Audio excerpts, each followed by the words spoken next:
The funeral parlor smelled of wilted lilies and broken dreams. Maria Elena Vasquez sat in the back row of folding chairs, her calloused hands smoothing the wrinkles from her only black dress, the same one she'd worn to her husband's funeral 3 years prior, and to her daughter's high school graduation before that.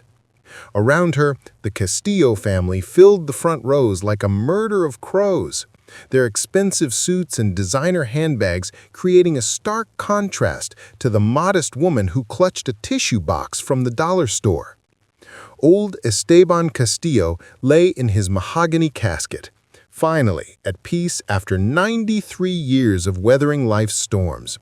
His weathered face, even in death, bore the permanent lines of a man who had squinted against desert sun for decades, searching for something most people couldn't see. Maria Elena remembered that face from her childhood, how it would soften whenever she visited his tiny adobe house on the outskirts of Esperanza, New Mexico, how he would slip her peppermints and tell her stories about the land that stretched endlessly beyond his back door. "He always liked you best, you know," her cousin Lucia had whispered earlier, not bothering to hide the bitterness in her voice, "even though you never visited after you moved away." But that wasn't true. Maria Elena had visited, especially after Roberto died and left her with nothing but medical bills and 2 children to raise alone. Grandfather Esteban never judged her for the worn-out Honda Civic that wheezed into his driveway, or for the fact that she could only afford to bring him grocery store cookies instead of the homemade ones he deserved. He would brew strong coffee in his dented percolator, and they would sit on his porch, watching the sun paint the desert in impossible shades of gold and crimson. "Mija, the desert teaches patience." The lawyer's office was a different kind of theater 3 days later. Attorney James Whitfield's conference room was all polished wood and leather-bound books, designed to intimidate rather than comfort. The air conditioning hummed aggressively, making Maria Elena's borrowed blazer feel thin and inadequate. She sat at one end of the massive table, while the rest of the Castillo family claimed their positions like generals planning a war. There was Victor Castillo, Esteban's eldest son, whose construction company had made him the family's unofficial patriarch. His wife Carmen sat beside him, her manicured nails drumming impatiently against her Louis Vuitton purse. Their children, Roberto and Isabella, both lawyers themselves, flanked them like bodyguards. Then came Esteban's daughter, Rosa, who had married into money and never let anyone forget it, followed by a parade of grandchildren and great-grandchildren who had suddenly discovered their deep love for their deceased patriarch. Maria Elena counted 17 family members in total. 17 people who rarely visited the old man, who missed his birthdays and holidays, who whispered behind their hands about his stubborn refusal to sell what they called his worthless patch of desert. And here she sat, a single mother who cleaned office buildings at night and stocked shelves during the day, wondering why Grandfather Esteban's lawyer had insisted she be present for this reading. "Ladies and gentlemen," Attorney Whitfield began, adjusting his wire-rimmed glasses as he opened a thick manila folder. "We're here today to execute the last will and testament of Esteban Miguel Castillo, deceased. I must say, Mr. Castillo was very specific about his wishes, and he made several amendments to his will over the past 2 years. Victor Castillo leaned forward, his gold wedding band catching the fluorescent light. "Let's get on with it, Whitfield. We all know how this goes. The house, the savings, maybe some family heirlooms to distribute. We've already discussed how to handle the sale of that desert property, split the proceeds equally among the family." "Actually, Mr. Castillo, your father's wishes were quite different from what you might expect." The room fell silent, except for the whisper of papers being shuffled. Maria Elena felt her stomach tighten. She shouldn't be here. These people with their expensive clothes and entitled attitudes, this was their world, not hers. She started to gather her purse, thinking she could slip out quietly, when Attorney Whitfield cleared his throat. To my beloved granddaughter Maria Elena Vasquez, daughter of my late son Miguel, I leave my house at 1247 Desert Rose Lane, along with all furnishings and personal effects contained therein. A collective gasp rippled through the room. Carmen Castillo's manicured hand flew to her throat as if she were being strangled. That's impossible! She's not even Castillo! She married out of the family! Additionally, the lawyer continued, his voice steady despite the growing murmur of outrage, I leave to Maria Elena Vasquez the entirety of my land holdings, specifically the 840 acres of desert property located in Section 15, Township 12 South, Range 8 East, New Mexico Principal Meridian, including all mineral rights, water rights, and subsurface interests pertinent to it. The silence that followed was deafening. Maria Elena felt the blood drain from her face as 17 pairs of eyes turned toward her with expressions ranging from shock to barely contained fury. 840 acres. She had no idea grandfather Esteban owned that much land. She'd only ever seen the small plot around his house, maybe 10 acres at most. Victor Castillo exploded first, his chair scraping against the floor as he shot to his feet. This is outrageous. That land has been in our family for 4 generations. My father wasn't in his right mind these past few years. Everyone knows that. He was 93 years old, for Christ's sake. Mr. Castillo, Attorney Whitfield said firmly, I can assure you that your father was of completely sound mind when he made these decisions. In fact, he underwent a comprehensive mental competency evaluation just 6 months ago, specifically to prevent any future challenges to his will. Dr. Margaret Chen's report is part of the record. Rosa Castillo's voice cut through the chaos like a knife. She manipulated him. Look at her, a poor single mother who probably filled his head with sob stories to get her hands on our inheritance. Maria Elena felt heat rise in her cheeks. But before she could respond, the lawyer raised his hand for silence. There's more, he said. Mr. Castillo left detailed letters explaining his decisions, which I'm authorized to share. He pulled out a handwritten letter. The paper is slightly yellowed. The familiar cramped handwriting instantly recognizable to Maria Elena. Her grandfather's voice seemed to fill the room as Attorney Whitfield read. To my family, who may not understand my choices, Maria Elena is the only one among you who visited me not because she wanted something, but because she cared. She sat with me during my illness, brought her children to know their great-grandfather, and never once asked about my will or my property. She saw value in an old man's stories when the rest of you saw only an inconvenient obligation. The words hit Maria Elena like a physical blow. She remembered those visits differently, as desperate attempts to maintain some connection to family after Roberto's death had left her feeling so alone. She had never imagined that her grandfather saw them as anything more than duty. Victor's son, Roberto, the lawyer, leaned forward with predatory focus. Even if the will is valid, she can't possibly maintain that property. It's worthless desert land that's never produced anything but cactus and rattlesnakes. She doesn't have the resources to pay the property taxes, let alone develop it. She'll be forced to sell within a year.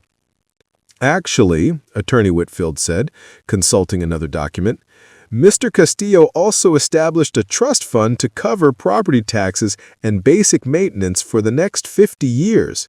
The fund contains approximately $200,000. This revelation sent the family into complete chaos. Voices rose in accusation and disbelief. Chairs scraped against floors, and Carmen Castillo began crying. Whether from grief or rage, it was impossible to tell. Maria Elena sat frozen in her chair, overwhelmed by the magnitude of what was happening. $200,000 was more money than she had ever imagined having access to. It was enough to pay off her debts, to stop working double shifts, to maybe even send her kids to college.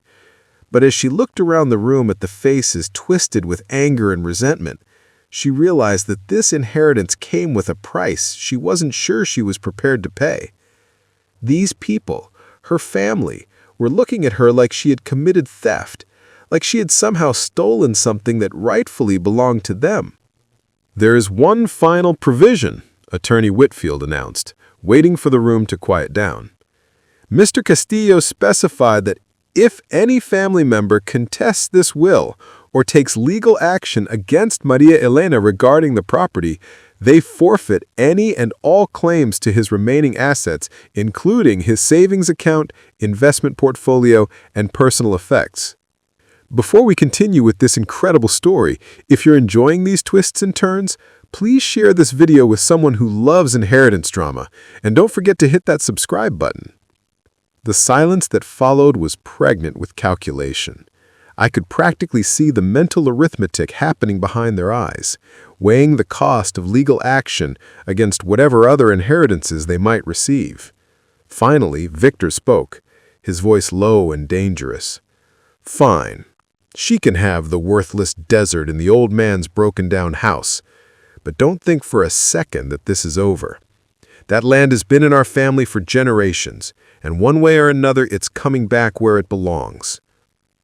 As the family filed out of the conference room, shooting venomous glances in her direction, Maria Elena remained seated, staring at the copies of documents that would change her life forever. Deed transfers, tax records, survey maps, all bearing her name now. She thought about grandfather Esteban's words on his porch. Sometimes the most valuable things look worthless to people who don't understand their true nature. Attorney Whitfield approached her as the room emptied. "Mrs. Vasquez, I know this is overwhelming. Your grandfather left me with specific instructions to help you through the transition process. There are some things about this property that he wanted you to know, things he felt the family wouldn't understand or appreciate." Maria Elena looked up at him, seeing something in his expression that hadn't been there during the formal reading. A kind of excitement barely contained. "What kind of things?" "Well," he said, settling back into his chair, "let's just say your grandfather was a much shrewder man than anyone gave him credit for. He spent the last 30 years of his life studying that land, learning its secrets, and Mrs. Vasquez, what he discovered might just change your family's opinion about the value of worthless desert property." Outside the lawyer's office, as Maria Elena walked to her ancient Honda Civic, she could feel the weight of her relative's stares from across the parking lot. Victor was on his phone, probably already calling other lawyers, looking for loopholes. Carmen was gesturing wildly, no doubt planning the family's next move. But for the first time in years, Maria Elena felt something she had almost forgotten: hope. She had 840 acres of desert, a trust fund, and a grandfather's love that had reached beyond death to change her life. Whatever secrets that land held, whatever challenges her family would bring, she was ready to face them. Because sometimes the most valuable things really do look worthless to people who don't understand their true nature. Maria Elena's hands trembled as she turned the rusty key in her grandfather's front door for the first time as its owner. The late afternoon sun cast long shadows across the small adobe house, and the silence felt different now. Not the comfortable quiet of visiting, but the heavy stillness of responsibility. Behind her, her 13-year-old son, Carlos, kicked at the dry earth with his worn sneakers, while her 16-year-old daughter, Sophia, stood with her arms crossed, her expression a perfect mirror of teenage resentment. "Mom, this place smells like old people and dust. Why couldn't Great-Grandpa have just left us money instead of this museum?" The house was exactly as Maria Elena remembered it. Small rooms filled with hand-carved furniture that Esteban had made himself, walls lined with black and white photographs of relatives long dead, and the persistent scent of the sage he burned to keep away evil spirits. But seeing it now through her daughter's eyes, she noticed details that had escaped her during visits: the way the floorboards sagged slightly in the center of the living room, the hairline cracks running through the adobe walls, the ancient refrigerator that hummed like a dying animal. "Your great-grandfather built this house with his own hands," Maria Elena said quietly, running her fingers along the smooth curve of a wooden banister. "Every beam, every tile. He told me once that a house built with love would always protect the people inside it." Carlos, ever the pragmatist, despite his age, was already exploring. "Mom, there's no Wi-Fi here, and I think the TV is older than you." He paused by a window that looked out toward the vast expanse of desert that now belonged to them. "How much land did you say we got?" 840 acres.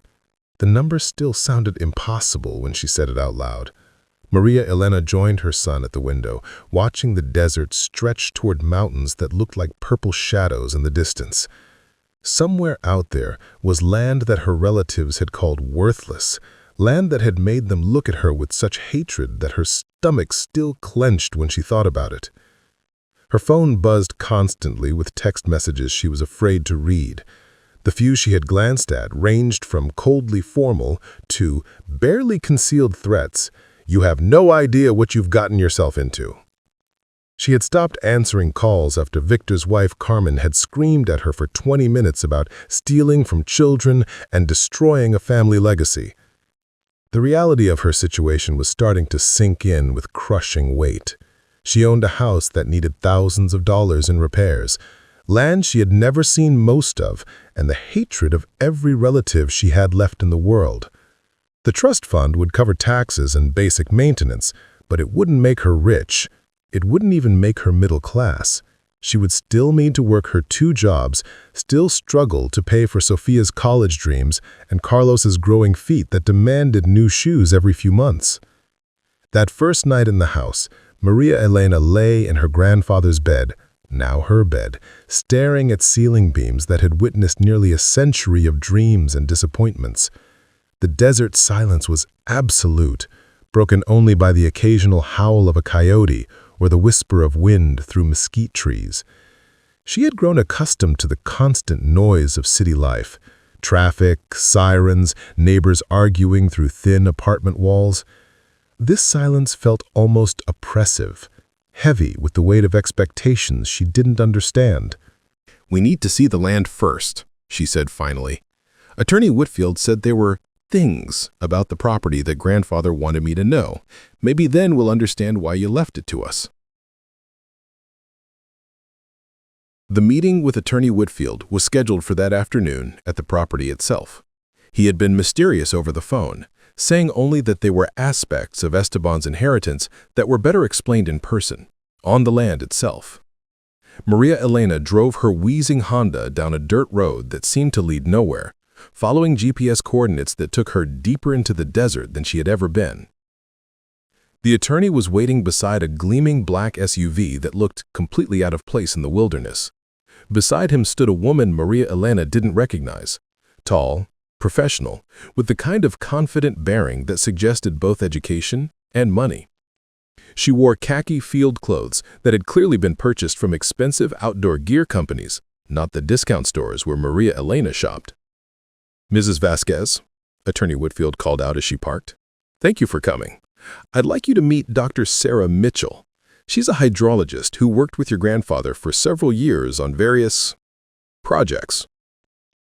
Dr. Mitchell stepped forward with a warm smile that seemed genuine despite the circumstances. "Your grandfather was an extraordinary man, Mrs. Vasquez.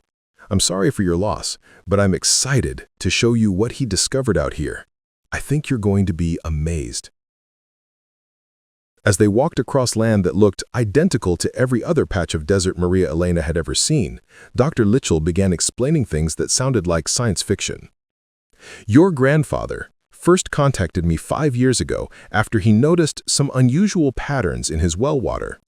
Most people would have ignored it, but Esteban was curious. He'd been watching this land for decades, noticing things that nobody else bothered to observe.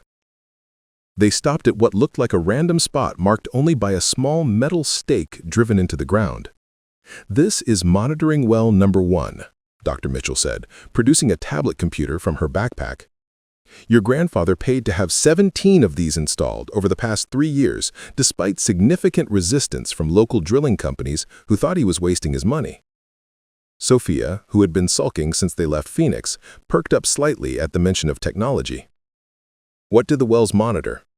Water table depth, flow rates, mineral content, and pressure. Dr. Mitchell's eyes lit up with the enthusiasm of someone discussing their life's passion. Mrs. Vasquez, are you familiar with the concept of artesian aquifers? Maria Elena shook her head. The most she knew about water was that it came from faucets and cost more every year. An artesian aquifer is an underground water source that's trapped between layers of impermeable rock. When you drill into it, the water rises naturally due to pressure, sometimes reaching the surface without any pumping required. They're incredibly valuable, especially in desert regions where surface water is scarce. Carlos, who inherited his mother's practical nature, asked the obvious question. So there's water under our land? Dr. Mitchell smiled. Carlos, there isn't just water under your land. Based on our surveys and core samples, your grandfather's property sits on top of one of the largest untapped artesian aquifers in the southwestern United States. We're talking about billions of gallons of pure, naturally filtered water. The words hit Maria Elena like a physical blow. She sat down heavily on a nearby boulder trying to process what she was hearing. Billions of gallons? The initial survey suggests the aquifer extends well beyond your property boundaries, but your land contains the primary access point with the highest water pressure. Attorney Whitfield opened his briefcase and pulled out a thick folder of documents. Your grandfather spent considerable money having the water tested and certified. It meets or exceeds all federal and state standards for municipal water supplies. He also had the aquifer mapped and surveyed by 3 independent geological firms. Every report reached the same conclusion. Maria Elena stared at the vast expanse of scrubland surrounding them, trying to see it through her grandfather's eyes. Had he known? Had he spent decades sitting on his porch, watching the sunset, and knowing that beneath his feet lay a fortune? How much money are we talking about? The question came from Sophia, who was suddenly paying very close attention to the conversation. Dr. Mitchell consulted her tablet. Water rights in this region currently trade for anywhere from $1,500 to $3,000 per acre-foot, depending on location and quality. Based on our preliminary calculations, this aquifer could sustainably produce approximately 30,000 acre-feet per year for the next century without depleting the resource. Carlos, who was better at math than his mother, started calculating in his head. That's like $45 million a year. The numbers vary depending on market conditions and regulatory approval, but yes, the annual revenue potential is substantial. However, developing the resource would require significant upfront investment. Drilling infrastructure, processing facilities, distribution systems. We're talking about millions of dollars before you'd see your first penny of income. The enormity of the situation began to dawn on Maria Elena. No wonder her relatives had been so angry. No wonder Victor had looked at her with such calculating hatred. They had assumed the land was worthless, but somehow her grandfather had known better. He had spent years and tens of thousands of dollars proving what lay beneath the desert floor, and then he had given it all to her. But why? Why had he chosen her over his sons and daughters, over grandchildren who had law degrees and construction companies and enough money to develop the resource? She was a single mother who worked 2 jobs and drove a car that barely passed inspection. What had made him think she could handle something like this? As if reading her thoughts, Attorney Whitfield pulled out another letter, this one sealed and marked with her name in her grandfather's handwriting. He asked me to give you this once you understood what he was leaving you. Maria Elena's fingers trembled as she opened the envelope. Inside was a single page, covered in her grandfather's careful script. My dear Maria Elena, if you are reading this, you now know the secret I have kept for so many years. I know you are wondering why I chose you, why I didn't leave this gift to my sons or to my grandchildren who seem more equipped to handle such wealth.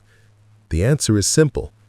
You are the only one who understood that the most valuable things are often invisible to those who only see with their eyes. When you visited me, you saw an old man worth spending time with. When others looked at my land, they saw worthless desert. When you looked at it, you saw beauty.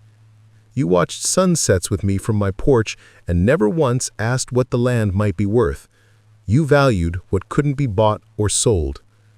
This water has been here for thousands of years, waiting. It will be here for thousands more. What matters is not how quickly it makes you rich, but how wisely you choose to use the gift it represents. You have struggled to provide for your children, worked yourself to exhaustion to give them opportunities you never had. Now you have the chance to ensure that struggle ends, not just for you, but for Sofia and Carlos and their children after them.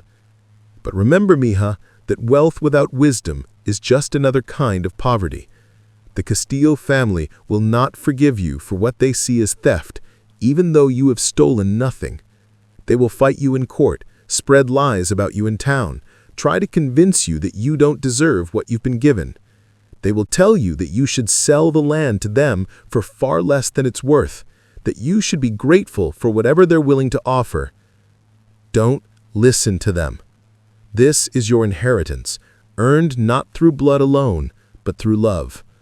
Use it well, and remember that the greatest treasures are the ones we share.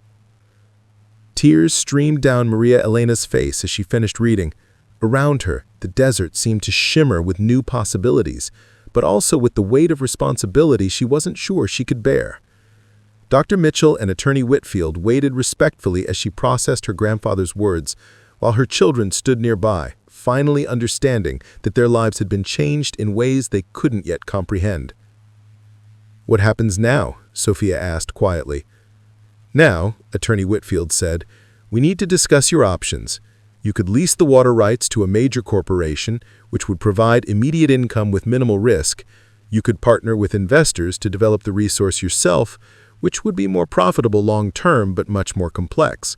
Or you could sell the land outright, though I'd strongly advise against that given its potential value."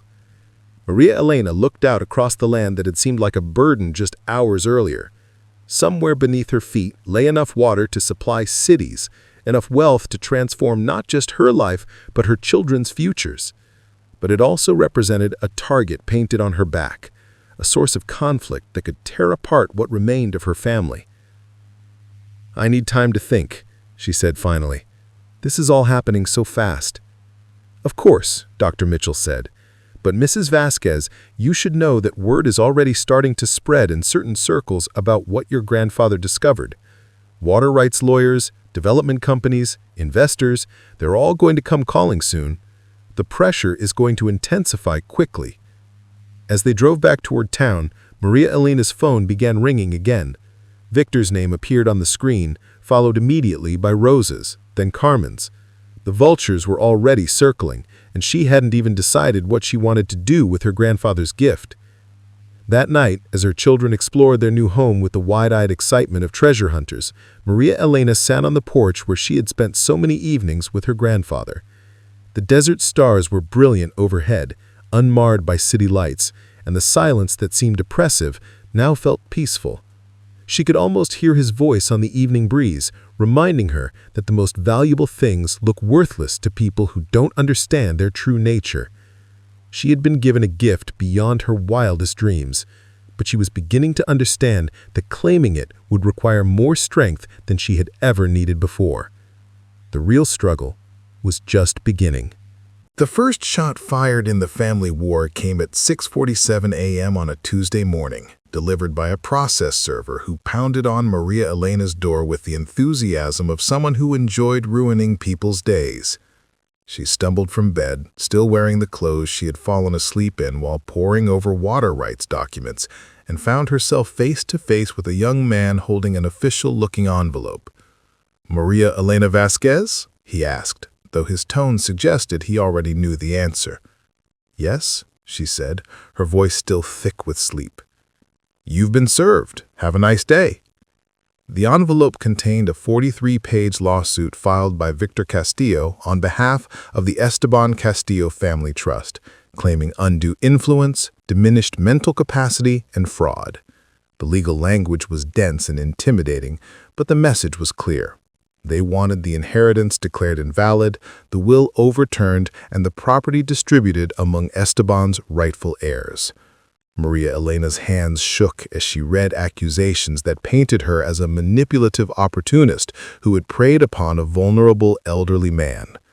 According to the lawsuit, she had systematically isolated the deceased from his loving family and exploited his diminished mental faculties for financial gain. They claimed she had coerced him into changing his will through emotional manipulation and false promises. Carlos found her at the kitchen table an hour later, still in her pajamas, surrounded by scattered legal documents and empty coffee cups. "Mom, you look terrible." "Your cousin Roberto is suing us. All of them are. They want to take the land away." Sophia emerged from her room, already dressed and ready for the day, with the resilience of teenagers everywhere. "Can they do that? I mean, legally?" Maria Elena had no idea. She had never been sued before, had never needed a lawyer for anything more complicated than Roberto's medical bills and death certificate. The legal system was a foreign country where she didn't speak the language, and her relatives had just declared war using weapons she didn't know how to defend against. Her phone rang constantly throughout the morning. Reporters who had somehow learned about the lawsuit, investment companies offering to help her through this difficult time, and lawyers promising to handle her case for a percentage of whatever they could recover. By noon, she had stopped answering entirely, but the calls kept coming. Each one another reminder that her private family crisis had somehow become public entertainment. Attorney Whitfield arrived that afternoon with reinforcements, a tall, fierce-looking woman named Patricia Santos who specialized in inheritance disputes. Santos had silver hair pulled back in a severe bun and the kind of penetrating stare that suggested she had reduced opposing counsel to tears on multiple occasions. "Mrs. Vasquez," Santos said, settling into one of Esteban's handmade chairs with the authority of someone who owned whatever space she occupied. "I've reviewed the complaint filed by your relatives, and I want to be absolutely clear about something. This lawsuit is garbage. Pure, unadulterated garbage designed to intimidate you into settling for pennies on the dollar." Maria Elena felt a flutter of hope. "So they can't win?" "They can't win on the merits," Santos clarified, "but that doesn't mean they can't cause you tremendous pain in the process. These cases can drag on for years, cost hundreds of thousands of dollars in legal fees, and create enough uncertainty around the property that no legitimate investor will touch it. That's their strategy. Make the inheritance so expensive and complicated to defend that you'll eventually agree to split it with them just to make the fighting stop."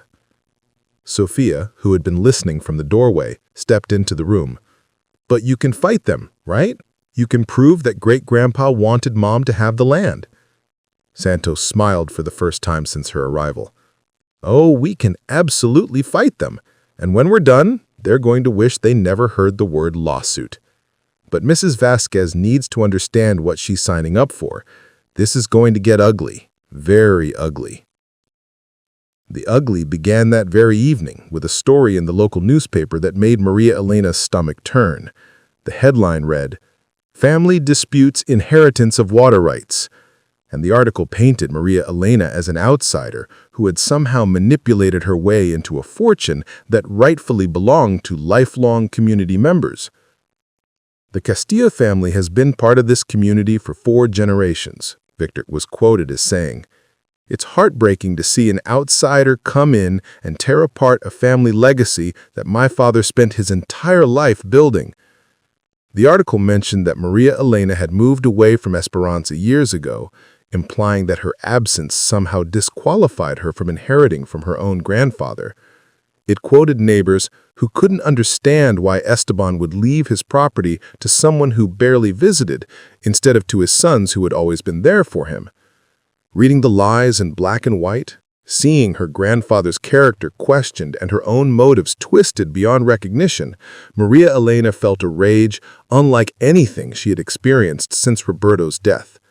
These people were stealing not just her inheritance, but her grandfather's memory, turning his final act of love into something ugly and mercenary. The phone calls began that night, anonymous voices hissing threats and accusations, telling her to go back where she came from, and warning her that outsiders aren't welcome here.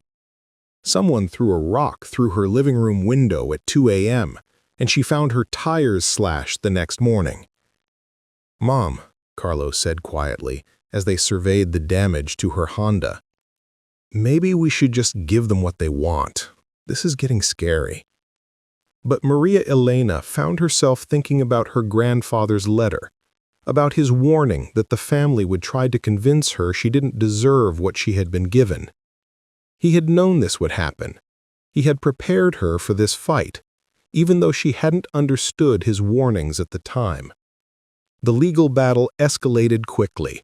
Victor's team filed motion after motion, requests for emergency injunctions to prevent Maria Elena from making any decisions about the property, demands for extensive financial disclosures, petitions to have the entire inheritance placed in court-supervised escrow. Each filing cost time and money to respond to, and each response generated 3 more motions designed to bleed her resources dry. Patricia Santos proved to be worth every penny of her substantial fees. She filed counter-motions that were masterpieces of legal aggression, demanding sanctions against Victor's lawyers for filing frivolous claims, requesting attorney's fees for defending against baseless accusations, and submitting evidence that painted the Castillo family's sudden concern for their father's welfare in a distinctly unflattering light. "Your Honor," Santos argued during one particularly heated hearing, "the plaintiffs claim they were concerned about Mr. Esteban Castillo's mental capacity, yet none of them sought guardianship proceedings during his lifetime. They claim they were close to their father, yet phone records showed that the defendant, Maria Elena Vasquez, spoke with Mr. Castillo more often in the last 2 years of his life than all of his children combined." The hearing took place in the Esperanza County Courthouse, a building that felt more like a theater designed for public humiliation than a place where justice was administered. Maria Elena sat in the front row, acutely aware of the gallery packed with her relatives and their supporters, all watching her with expressions ranging from pity to open hostility. Judge Margaret Hawkins, a woman in her 60s with iron-gray hair and the bearing of someone who had heard every possible human excuse for bad behavior, listened to both sides with the patience of a saint and the skepticism of a detective. "Your Honor," Santos argued during one particularly heated hearing, "the plaintiffs claim they were concerned about Mr. Esteban Castillo's mental capacity, yet none of them sought guardianship proceedings during his lifetime. They claim they were close to their father, yet phone records show that the defendant, Maria Elena Vasquez, spoke with Mr. Castillo more often in the last 2 years of his life than all of his children combined." The hearing took place in the Esperanza County Courthouse, a building that felt more like a theater designed for public humiliation than a place where justice was administered. Maria Elena sat in the front row, acutely aware of the gallery packed with her relatives and their supporters, all watching her with expressions ranging from pity to open hostility. Judge Margaret Hawkins, a woman in her 60s with iron-gray hair and the bearing of someone who had heard every possible human excuse for bad behavior, listened to both sides with the patience of a saint and the skepticism of a detective. "Your Honor," Santos argued during one particularly heated hearing, "the plaintiffs claim they were concerned about Mr. Esteban Castillo's mental capacity, yet none of them sought guardianship proceedings during his lifetime. They claim they were close to their father, yet phone records show that the defendant, Maria Elena Vasquez, spoke with Mr. Castillo more often in the last 2 years of his life than all of his children combined." The hearing took place in the Esperanza County Courthouse, a building that felt more like a theater designed for public humiliation than a place where justice was administered. Maria Elena sat in the front row, acutely aware of the gallery packed with her relatives and their supporters, all watching her with expressions ranging from pity to open hostility. Judge Margaret Hawkins, a woman in her 60s with iron-gray hair and the bearing of someone who had heard every possible human excuse for bad behavior, listened to both sides with the patience of a saint and the skepticism of a detective. "Mr. Castillo," she said, addressing Victor's lawyer, "you claim that the defendant exerted undue influence over the deceased. Can you provide any evidence that Mrs. Vasquez ever asked her grandfather for money or property? Any witnesses who heard her discuss his will or inheritance?" The lawyer, a slick-looking man named Bradley Morrison, who was clearly charged by the word, shuffled through his papers with theatrical precision. "Your Honor, undue influence doesn't require explicit requests. The pattern of behavior, the frequent visits after years of absence, the timing of the will changes, the exclusion of lifelong family members speaks for itself." Santos stood with the fluid grace of a predator preparing to strike. "Your Honor, if loving visits and genuine concern constitute undue influence, then every caring family member in America is a potential criminal.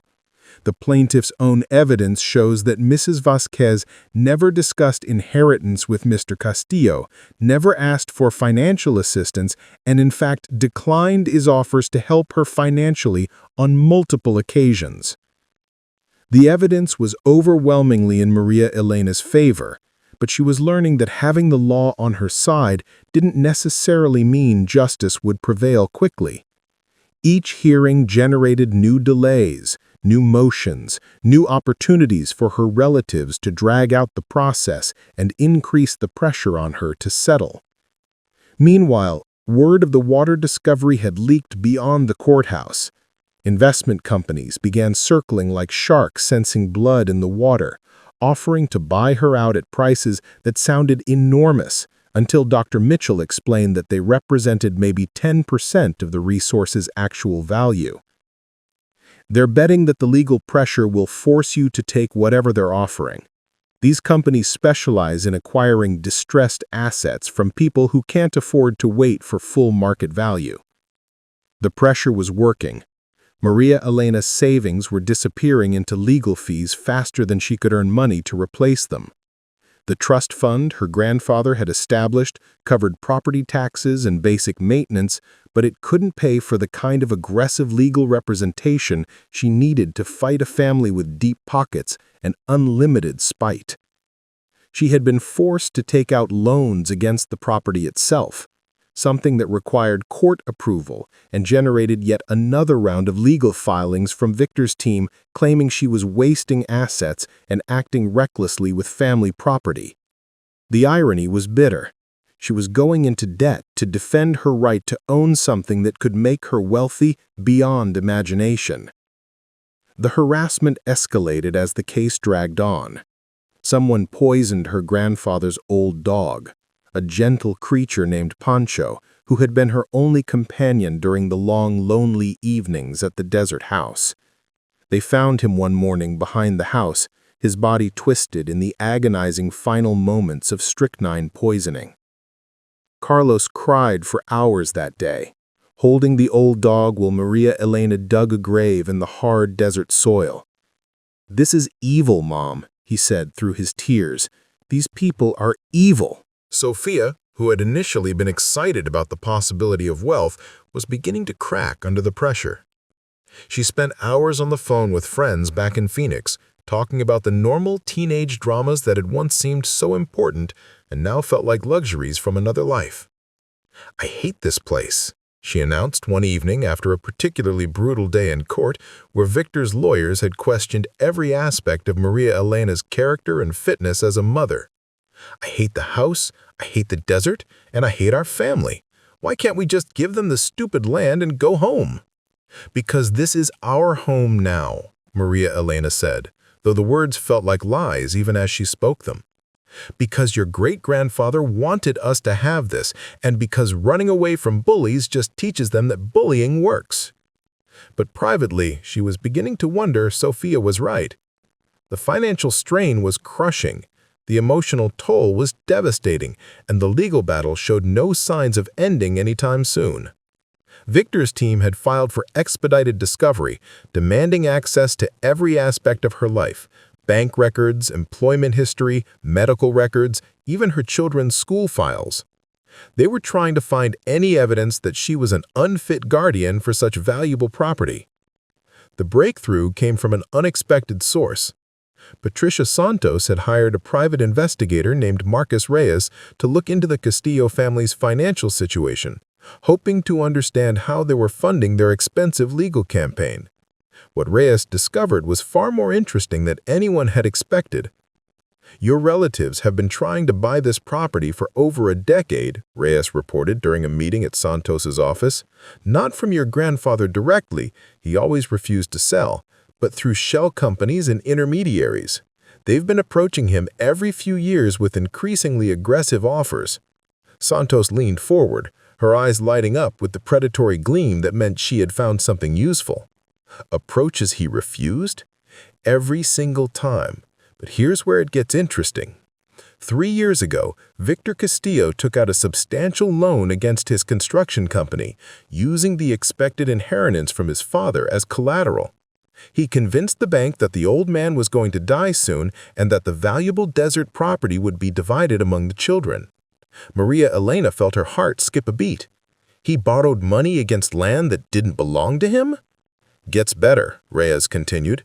Rosa Castillo did the same thing. So did 2 of the grandchildren. We're talking about millions of dollars in loans, all based on the assumption that they would inherit property their father had never promised them. Santos was already pulling out her phone, probably to call the opposing counsel with the kind of news that could end lawsuits very quickly. This changes everything. They're not fighting for family legacy. They're fighting to avoid bankruptcy. If they don't get this property, they're going to lose their homes, their businesses, everything. This explained their desperation. They weren't just fighting for inheritance, they were fighting to avoid bankruptcy. That night, as Maria Elena sat on her grandfather's porch watching the stars emerge in the vast desert sky, she realized that she was no longer fighting just for her inheritance. She was fighting for her family's safety, for her children's future, and for the memory of a man who had loved her enough to give her the chance at a better life. The war was far from over, but at least now she understood what she was really fighting against, not just greed or family tradition, but the desperate fury of people who had gambled everything on an inheritance that was never theirs to claim. Tomorrow, Patricia Santos would file motions that would turn the legal battle on its head. Tonight, Maria Elena sat in the darkness and planned for a conflict that was about to become much more dangerous for everyone involved. Her phone buzzed with another anonymous threat, but this time she didn't delete it immediately. Instead, she forwarded it to Marcus Reyes with a note, "Document everything. If they want to play dirty, let's make sure we have evidence of just how dirty they're willing to get." The gloves, as Patricia Santos would say the next morning, were officially coming off. The phone call that changed everything came at 5:23 a.m. on a Wednesday morning that had started like any other day in Maria Elena's new reality of legal warfare and sleepless nights. Dr. Sarah Mitchell's voice was tight with excitement and barely contained urgency as she spoke the words that would echo through Maria Elena's mind for the rest of her life. "Maria Elena, you need to get out here immediately. Bring your lawyer. Bring your children. Hell, bring a camera crew if you want. What we've discovered is going to change everything, not just for you, but for this entire region." The drive to the property felt surreal, like moving through a dream where familiar landscapes had been transformed into something alien and significant. Carlos sat in the passenger seat, his 13-year-old face serious with the weight of adult concerns that no child should have to carry. Sophia had reluctantly agreed to come, though she spent the journey staring out the window with the studied indifference that teenagers used as armor against a world that had become too complicated to navigate. Patricia Santos was already there when they arrived, standing beside Dr. Mitchell's field equipment with the expression of someone who had just discovered that Christmas and her birthday had fallen on the same day. Around them, the desert looked exactly as it always had, endless scrubland stretching toward distant mountains under a sky so blue it hurt to look at directly. But there was something different in the air, an electricity that made Maria Elena's skin prickle with anticipation. "Mrs. Vasquez," Dr. Mitchell called out, her voice carrying across the desert silence, "what I'm about to show you is going to sound impossible. I've had 3 independent geological firms verify our findings because I didn't believe them myself at first." She led them to a cluster of monitoring wells that looked like metallic flowers sprouting from the earth, each one connected to sophisticated equipment that hummed quietly in the morning heat. Dr. Mitchell's tablet computer displayed graphs and charts that looked like abstract art to Maria Elena, but the hydrologist's excitement was infectious as she began explaining their significance. 2 weeks ago, we completed the deep core sampling project your grandfather initiated before his death. We've been drilling test wells at various depths and locations across the property, mapping the underground water systems with ground-penetrating radar and seismic imaging.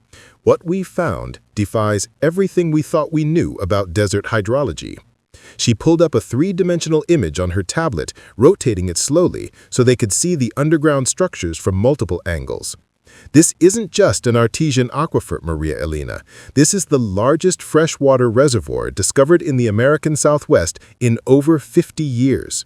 We're talking about an underground lake that extends for miles in every direction, with your property sitting directly over the primary recharge zone." Carlos, ever practical despite his age, asked the question that everyone was thinking. How much water are we talking about? Dr. Mitchell's smile could have powered the monitoring equipment. "This aquifer contains approximately 4 billion gallons, enough to supply Phoenix for over 2 years. The numbers were so large they became meaningless, like trying to comprehend the distance to the stars. Sophia, who had been pretending not to care about any of this, finally looked up from her phone. "But water isn't that expensive, right? I mean, it comes out of faucets for almost nothing." Patricia Santos laughed, but it was the laugh of someone who had just realized that all her legal problems had become much simpler to solve. "Sophia, honey, water might be cheap when it comes out of your kitchen tap, but water rights in the desert are worth more than gold, especially water of this quality and quantity." Dr. Mitchell pulled up another screen on her tablet, this one showing chemical analysis reports that looked like hieroglyphics to Maria Elena, but the water quality is extraordinary. Naturally filtered through limestone and volcanic rock over thousands of years, with mineral content that's actually beneficial for human consumption. This isn't just water, this is premium water that could be bottled and sold at luxury prices. But the real revelation came when Dr. Mitchell showed them the pressure maps. Because of the unique geological formation beneath your property, this aquifer is under tremendous natural pressure. That means the water doesn't need to be pumped to the surface. It will rise naturally through wells drilled in the right locations. The energy savings alone make this resource exponentially more valuable than conventional groundwater. Maria Elena felt dizzy as the implications began to sink in. She had been thinking in terms of local water sales, maybe supplying nearby communities or agricultural operations. But Dr. Mitchell was describing something much larger, something that could supply major metropolitan areas with the most precious resource in the desert Southwest. "So when you said the water table was worth $90 million, Sophia said slowly, "you were being conservative?" Dr. Mitchell and Patricia Santos exchanged a look that spoke volumes. "Sophia," Dr. Mitchell said carefully, "our most conservative estimates now put the value of this resource at closer to $400 million. If it's developed properly, with the right infrastructure and marketing, it could generate over $1 billion in revenue over the next 30 years. The silence that followed was broken only by the whisper of desert wind through mesquite trees and the distant cry of a hawk circling overhead. Maria Elena sat down heavily on a convenient boulder, trying to process numbers that had moved so far beyond her experience that they felt fictional. "That explains why your relatives are fighting so hard," Patricia Santos said quietly, "and why they are getting increasingly desperate. They must have had some idea of what your grandfather was investigating out here." Dr. Mitchell nodded grimly. Word has been spreading in the geological community about Esteban's project. I tried to keep it quiet, but when you're commissioning multiple drilling operations and independent surveys, people start to notice. I suspect the Castillo family has been getting calls from water brokers and investment companies, people who understand the potential value of what's been discovered. Carlos, who had been listening with the intense focus that had always impressed his teachers, suddenly straightened up. Wait, if our relatives knew this was valuable, why didn't they try to buy it from my great-grandpa when he was alive? Because they didn't know how valuable, Patricia Santos said. They probably thought it was worth a few million at most. Significant money, but not enough to justify a bitter family fight. But now? She gestured toward the monitoring equipment and Dr. Mitchell's tablet. Now we're talking about generational wealth, the kind of money that could set up your family for the next century. The revelation brought a new understanding of just how dangerous their situation had become.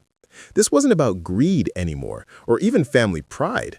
This was about an amount of money that could drive rational people to do irrational things, desperate people to do unconscionable things. Dr. Mitchell, Maria Elena said slowly, who else knows about these new findings? The hydrologist's expression grew troubled. I've tried to limit the information, but complete secrecy is impossible when you're dealing with drilling crews, laboratory analysis, geological surveys. Maybe 50 people know the full scope of what we've discovered, but rumors and speculation are spreading much faster than facts. As if summoned by their conversation about spreading rumors, Maria Elena's phone began ringing with calls from numbers she didn't recognize. When she answered the first one, she found herself talking to a reporter from the Phoenix Business Journal who somehow knew about the updated water surveys and wanted to confirm details about the massive groundwater discovery on her property. She hung up immediately, but the calls kept coming. Investment firms, water brokers, development companies, agricultural corporations, all of them suddenly very interested in discussing mutually beneficial partnerships with a woman who had been cleaning office buildings just weeks earlier. This is a nightmare, Sophia said, watching her mother field call after call from strangers offering astronomical sums of money. Everyone's going to know we're rich now. Everyone's going to want something from us. Patricia Santos was already making calls of her own, contacting security companies and investigative services. We need to accelerate our legal strategy, she said between conversations. Once this information becomes fully public, the pressure from your relatives is going to become unbearable. Dr. Mitchell was packing up her equipment with the efficiency of someone who had dealt with sensitive discoveries before. Maria Elena, I need to ask you something important. What do you want to do with this information? We can try to keep it quiet while you decide how to proceed, but that's going to become increasingly difficult. It was the question Maria Elena had been dreading. A few weeks ago, her biggest concern had been whether she could afford Sophia's college textbooks. Now she was being asked to make decisions about a resource that could affect the lives of millions of people across the Southwest. I don't know, she said honestly. I don't know anything about water rights or development or billion-dollar projects. I'm not qualified to make these kinds of decisions. But you are qualified, Patricia Santos said firmly. You're the legal owner of this resource, which makes you the only person qualified to decide what happens to it. The question isn't whether you're smart enough or experienced enough. The question is what you want your grandfather's gift to become. That afternoon, as they drove back toward town, Carlos asked the question that had been haunting Maria Elena since Dr. Mitchell's revelation. Mom, what do you think Great-Grandpa would want us to do? She thought about her grandfather's letters, about his warnings that wealth without wisdom was just another kind of poverty. He had spent years carefully investigating this resource, not rushing to develop it or sell it, but taking the time to understand what he truly possessed. He had chosen her, not because she was the most capable member of the family, but because she was the most careful with precious things. I think, she said slowly, that he would want us to be very thoughtful about what we do next. This isn't just about our family anymore. This much water could change the entire region, help communities grow, support agriculture, even affect how cities develop over the next century. Sophia, who had been uncharacteristically quiet during the drive, finally spoke up. So we're not just going to sell it, then become millionaires? I don't know yet, Maria Elena admitted. But I'm starting to understand why great-grandpa left it to me instead of Uncle Victor or Aunt Rosa. They would have sold it immediately to the highest bidder. Maybe that's not what this resource is meant for. The family meeting that Victor Castillo called for that evening was held at Rosa's house, a sprawling ranch-style home that screamed of money earned through shrewd real estate investments and careful social climbing. Maria Elena arrived to find 17 family members waiting for her, their faces ranging from calculating to openly hostile. Victor stood at the head of Rosa's dining room table like a general addressing his troops. Maria Elena, I think it's time we had an honest conversation about this situation. We know about the water surveys, we know about the updated valuations, and we know that you're way over your head. Carmen Castillo, Victor's wife, leaned forward with the predatory smile of someone who had been preparing for this moment. Sweetheart, this has gone on long enough. You're a single mother with 2 children and no experience managing complex business ventures. This water resource is too important to be left in inexperienced hands. Rosa nodded sagely, as if she were dispensing wisdom rather than attempting theft. The family has been discussing this, and we're prepared to make you a very generous offer. We'll buy out your interest in the property for $50 million. Cash. You could move back to Phoenix, buy a beautiful house, put your children to college, and never have to worry about money again. The number hung in the air like a physical presence. $50 million was more money than Maria Elena had ever imagined possessing. It was enough to solve every financial problem her family had ever faced, enough to give Sophia and Carlos opportunities she had never dreamed possible. But it was also less than 1/8 of what Dr. Mitchell estimated the resource was actually worth. That's very generous, Maria Elena said carefully, but I'm not ready to make any decisions about the property yet. Victor's mask of family concern slipped, revealing the cold calculation beneath. Maria Elena, you need to understand something. Managing a resource like this requires political connections, business experience, legal expertise. You don't have any of those things. You're going to make mistakes that could cost millions of dollars and hurt entire communities. Roberto Castillo, Victor's lawyer's son, leaned back in his chair with the confidence of someone who had never met a problem he couldn't solve through legal maneuvering. There's also the matter of the ongoing litigation. Even if you eventually win, which is far from certain, the legal costs are going to eat up a substantial portion of any revenue the property generates. Wouldn't it be smarter to take a guaranteed settlement now, rather than risk years of expensive court battles? Maria Elena looked around the table at faces that had once been familiar sources of comfort and belonging. These were the people who had celebrated her wedding, attended her children's baptisms, shared holidays and birthdays and family traditions. Now they were looking at her like she was an obstacle to be removed, a problem to be solved. The litigation, she said quietly, that you initiated, the expensive court battles that you started, you're threatening me with consequences of actions you chose to take. The room fell silent. Carmen's smile faltered, and Victor's face darkened with the kind of anger that suggested she had touched on something he preferred not to acknowledge.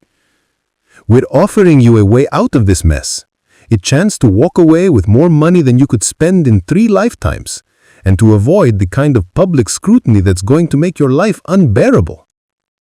But Maria Elena was remembering something her grandfather had told her during one of their last conversations, words that hadn't made sense at the time, but were becoming clearer now. The desert teaches patience, mija. It shows you that the most valuable things take time to reveal themselves, and that rushing usually leads to mistakes you can't undo. I appreciate the offer, she said, standing up from the table. But I'm not making any decisions under pressure. This resource has been here for thousands of years. It can wait a little longer while I figure out the right thing to do with it. Victor's composure finally cracked completely. You stubborn, ungrateful little bitch. Do you have any idea what you're throwing away? What are you putting this family through? That money could change all our lives. Victor! Rosa hissed, but the damage had been done. The mask of family concern had fallen away completely, revealing the naked greed and desperation beneath. Maria Elena walked toward the door, her children following behind her with the wide-eyed shock of people who had just seen adults behave worse than any teenager ever had.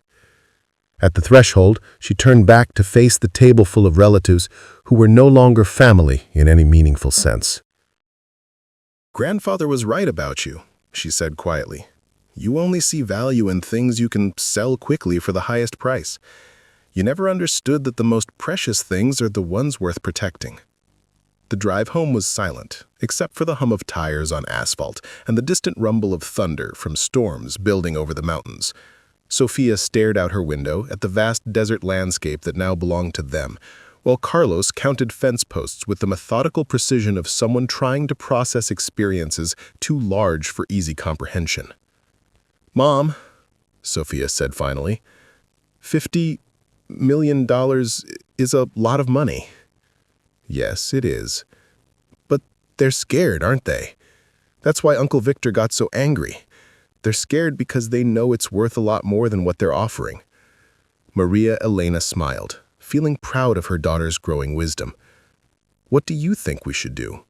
Sophia was quiet for a long moment, watching the sun set over land that contained enough water to supply cities.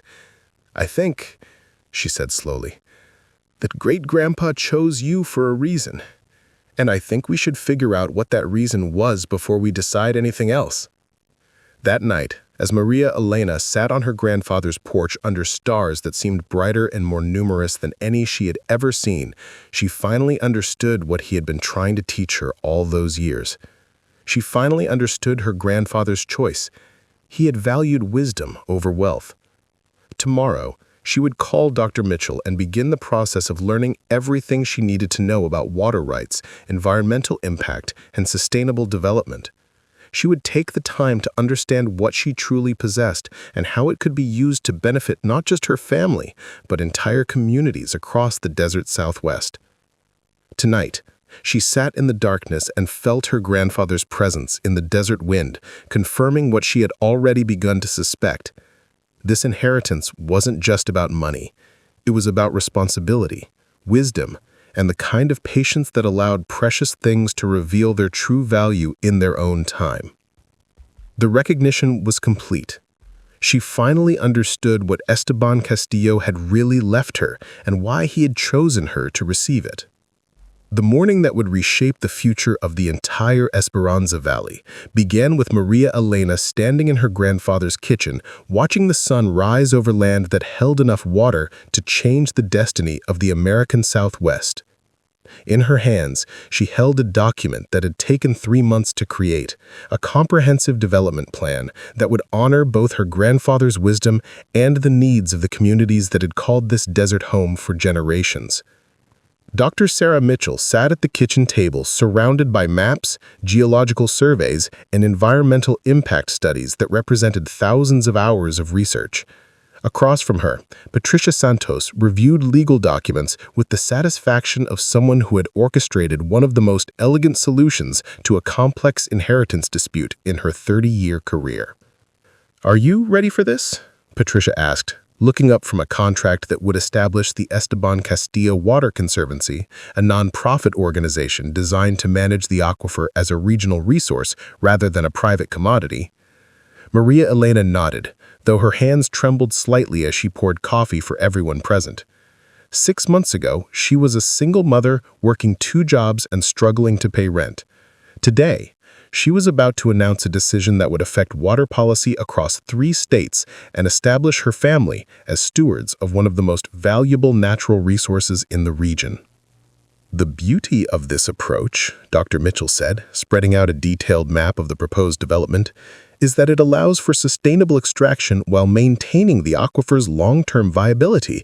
Instead of selling to the highest bidder or developing everything at once, we're creating a managed system that can provide water security for generations. The plan they had developed was revolutionary in its scope and ambition. Rather than simply selling water rights to corporations or municipalities, Maria Elena would establish a conservancy that would lease water access to communities, agricultural operations, and carefully selected commercial ventures. The revenue would fund continued research, environmental protection, and community development projects throughout the region. The initial investment from the Arizona Water Development Authority will cover all infrastructure costs, Patricia explained, pointing to financial projections that showed steady revenue growth over decades rather than the immediate windfall that Victor's family had demanded. You'll earn approximately $15 million per year in conservancy management fees, plus dividends from the Community Development Fund.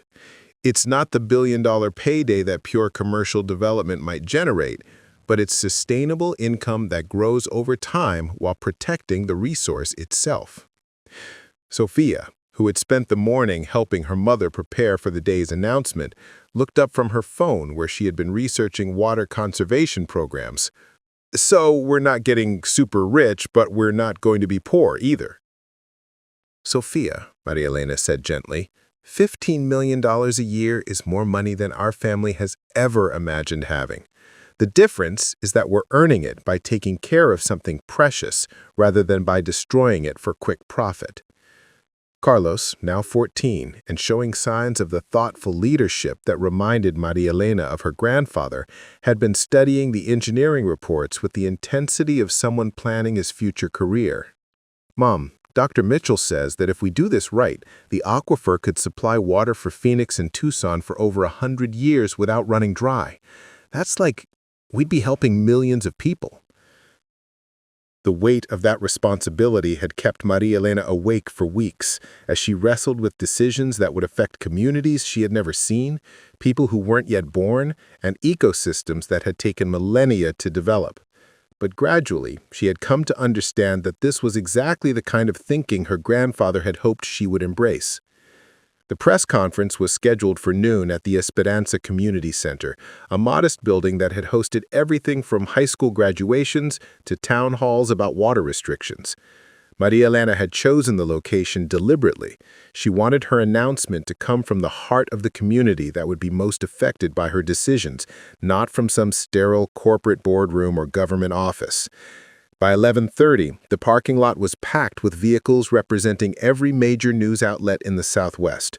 Reporters from Phoenix, Tucson, Albuquerque, and even Los Angeles had driven across the desert to cover what industry publications were calling the most significant water rights story of the decade.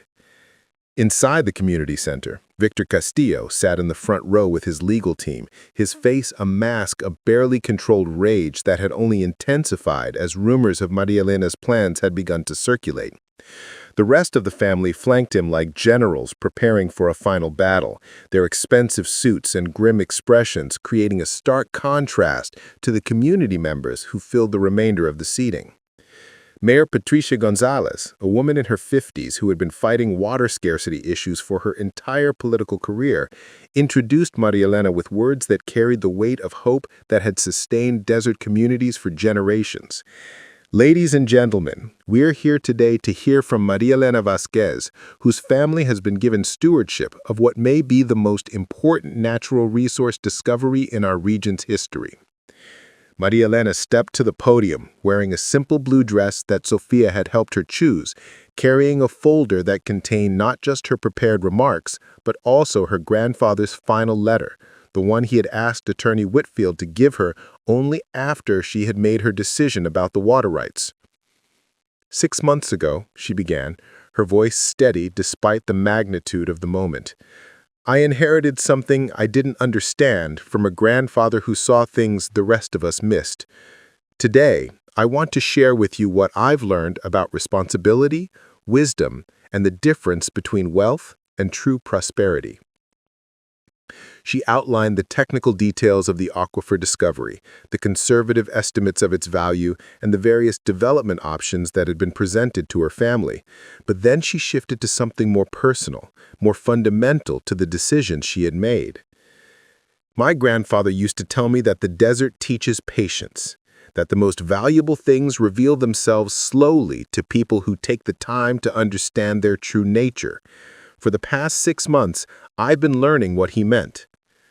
The room was absolutely silent as she described her vision for the Esteban Castillo Water Conservancy, a model that would treat water not as a commodity to be extracted and sold, but as a shared resource to be protected and managed for the benefit of entire communities.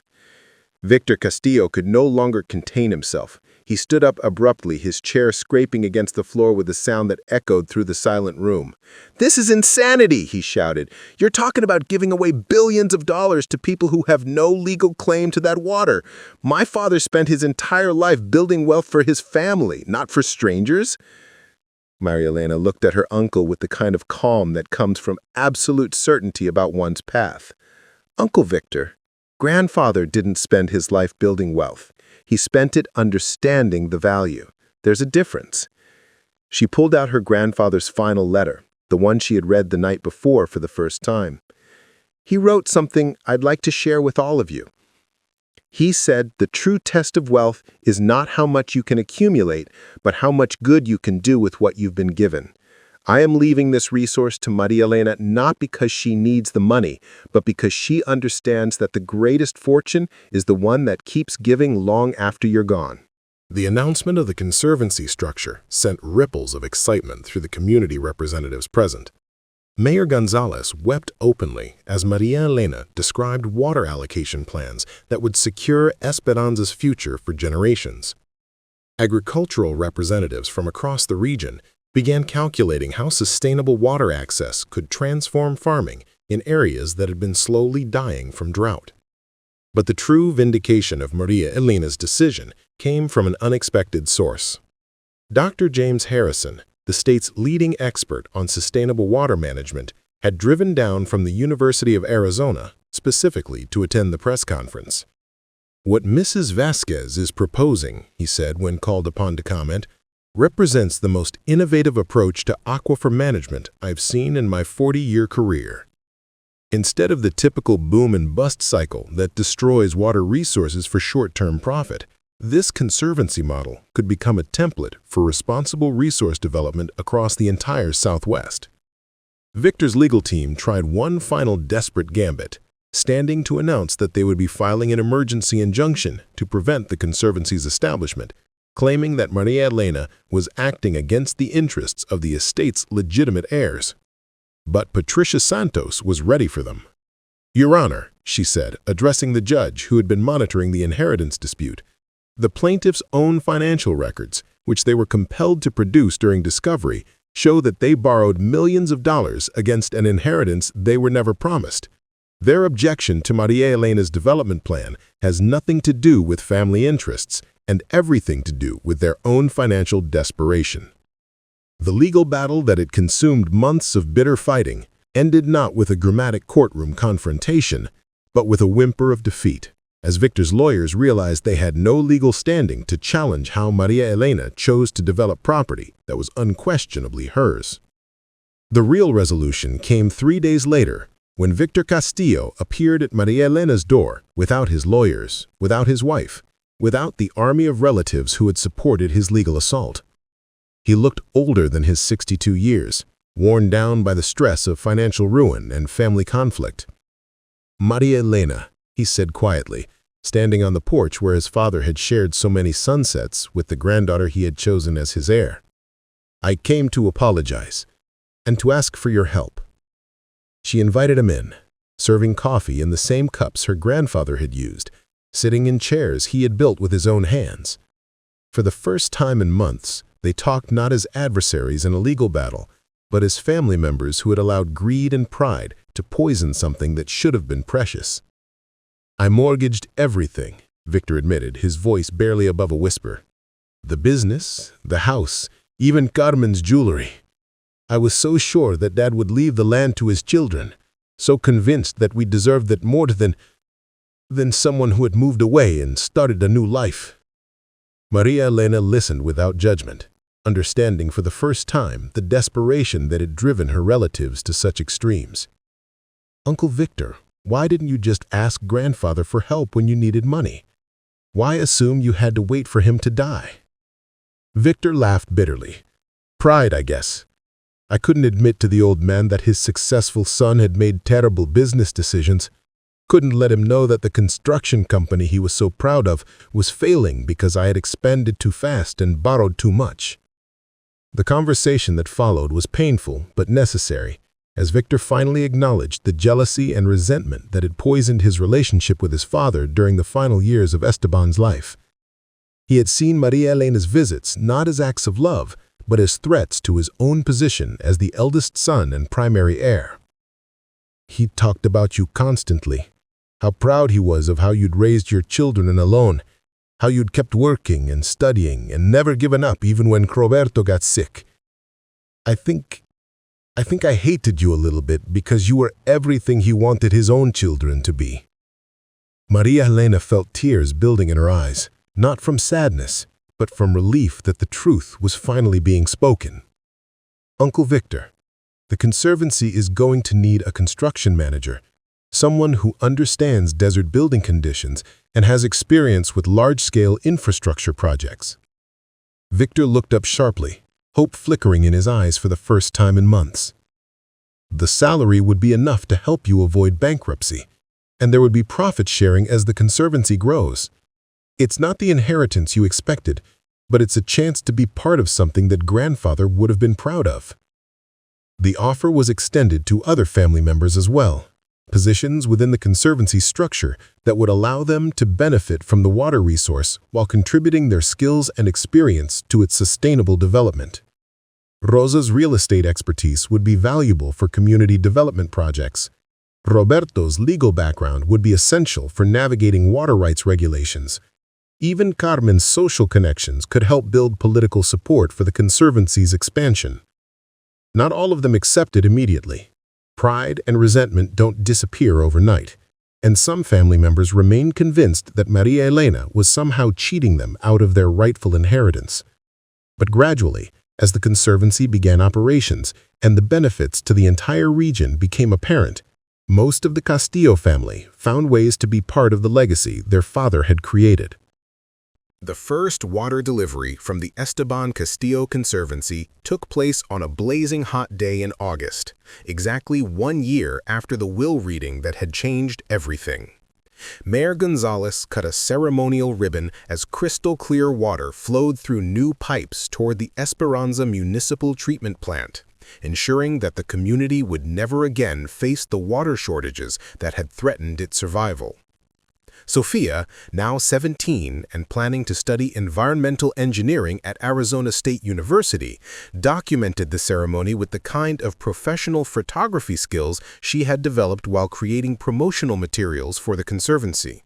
Carlos, 15 and already taller than his mother, worked alongside the construction crews with the enthusiasm of someone who had found his calling in sustainable infrastructure development. Maria Elena stood in the shade of a ramada that Victor's crew had built beside the main pumping station, watching water flow toward communities that would flourish because of her grandfather's gift and her decision to honor the wisdom behind it. In her hands, she held the latest financial reports showing that the Conservancy was exceeding all revenue projections while maintaining extraction rates well below the aquifer's sustainable capacity. "Mrs. Vasquez," Dr. Mitchell said, approaching with a tablet displaying real-time monitoring data from across the aquifer, "I have something I think you'll want to see." The screen showed water pressure readings, flow rates, and chemical composition data from dozens of monitoring wells scattered across the region. But what caught Maria Elena's attention was a notation at the bottom of the report. Aquifer recharge rates exceeding extraction by 12%, resource sustainability confirmed for 200-year timeline. "What does that mean?" she asked. Dr. Mitchell's smile was radiant. "It means your grandfather's gift is even more precious than we realized. The aquifer isn't just large, it's actively recharging from underground sources we're still mapping. With proper management, this resource could provide water security for this region essentially forever." As the sun set over the desert that had revealed its most precious secret to a man wise enough to protect it and a granddaughter patient enough to understand its true value, Maria Elena finally grasped the full magnitude of what Esteban Castillo had accomplished. He hadn't just left her money or land or even water rights. He had left her a responsibility that would benefit countless people for generations to come, and the wisdom to fulfill that responsibility with grace. The legacy was complete, but the story was just beginning. The deep core drilling we've been conducting for the geological survey has revealed a second water-bearing formation approximately 800 feet below our current extraction level. This lower aquifer appears to be completely isolated from the upper system. Different mineral content, different pressure characteristics, different recharge sources. Maria Elena studied the cross-sectional images that showed the underground structure of the land her grandfather had protected. What does this mean for the Conservancy? It means, Dr. Mitchell said, pulling up resource calculations that made Maria Elena's breath catch in her throat, that we're looking at essentially unlimited water security for this entire region. The lower aquifer contains an estimated 12 billion gallons of water, 3 times larger than the upper system we've been developing. Through the laboratory windows, Maria Elena could see the thriving community that had grown around the Conservancy's operations. Housing developments built with sustainable architecture, agricultural operations that had transformed thousands of acres of desert into productive farmland, and research facilities that attracted scientists and students from around the world to study water conservation and desert ecology. The transformation hadn't happened overnight. The first year after establishing the Conservancy had been filled with challenges that tested every aspect of Maria Elena's resolve. Environmental groups had questioned whether any large-scale water extraction could be truly sustainable. Agricultural interests had pressed for unlimited access that would have quickly depleted the resource. Political pressure had come from multiple directions as various constituencies tried to influence how the water would be allocated. But the conservative approach they had chosen, extracting only what the aquifer could sustainably provide while investing heavily in research and environmental protection, had proven its wisdom over time. The community served by the Conservancy had grown prosperous without destroying the delicate desert ecosystems that surrounded them. Agricultural operations had adopted water-efficient technologies that maximized productivity while minimizing consumption. The research conducted at the Conservancy had led to innovations in water management that were being implemented across the American Southwest and internationally. "Dr. Mitchell," Maria Elena said slowly, "what would my grandfather think about this discovery?" The hydrologist smiled, remembering the old man who had started the investigation that led to all of these revelations. "I think he'd say that the desert still has secrets to teach us, and that patience is always rewarded when we take the time to understand what we've been given." Maria Elena's phone buzzed with a text message from Sophia, now 22 and finishing her master's degree in environmental engineering at Stanford. "Mom, just got the internship with the UN Water Development Program. I'll be working on aquifer management projects in North Africa. Guess all those hours helping with Conservancy research paid off?" The pride that swelled in Maria Elena's chest was matched only by her amazement at how profoundly their lives had been transformed. Sophia's brilliance had always been evident, but the resources provided by the Conservancy had allowed her to pursue opportunities that would have been impossible when they were struggling to pay rent in Phoenix. She was becoming exactly the kind of leader the world needed. Someone who understood both the technical aspects of water management and the human communities that depended on these resources. Carlos, now 19 and studying sustainable engineering at Arizona State, had chosen a different path, but with the same underlying commitment to using the family's good fortune for the benefit of others. He spent his summers working construction for Victor's crews, learning the practical skills needed to build infrastructure that could last for generations in harsh desert conditions. "Mrs. Santos, your 2 o'clock appointment is here." Maria Elena looked up to see Robert Chen, a representative from the California Department of Water Resources, waiting with the kind of expectant expression that suggested he was about to make an offer that would test her commitment to the principles her grandfather had taught her. The meeting took place in the Conservancy's main conference room, its windows offering sweeping views of the desert landscape that had been transformed by wise water management. Chen spread out maps and charts showing the severe drought conditions that were threatening communities throughout Southern California. "Mrs. Santos, California is facing the worst water crisis in its recorded history. The Colorado River allocations are being cut, groundwater is being depleted faster than it can be recharged, and we're looking at the possibility of having to evacuate some rural communities if we can't find new water sources." Maria Elena listened carefully, understanding that this conversation represented the kind of test her grandfather had prepared her for without her realizing it at the time. The state is prepared to offer the Conservancy $750 million for the rights to transport 50,000 acre-feet of water annually to Southern California. It would be the largest water transfer agreement in the region's history, and it would provide your organization with resources that could fund expansion throughout the Southwest. $750 million. The number hung in the air like a physical presence, representing more wealth than Maria Elena had ever imagined when she first inherited 840 acres of worthless desert.